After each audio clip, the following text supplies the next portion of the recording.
Dito sa mundo, ito talaga yung totoo, yung realidad na dapat alam mo at ng lahat ng tao. Naparito kang hubad, aalis kang nakahubad.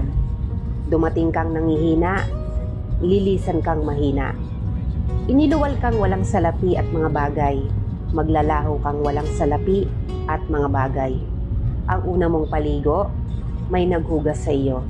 Ang huli mong paligo, may maghuhugas sa iyo.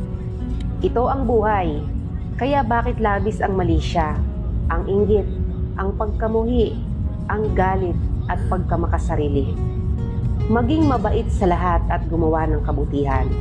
May hangganan ng oras natin sa mundo, huwag sayangin sa walang kabuluhang bagay. Manalangin at higit sa lahat, huwag na huwag nating sasambahin ng pera.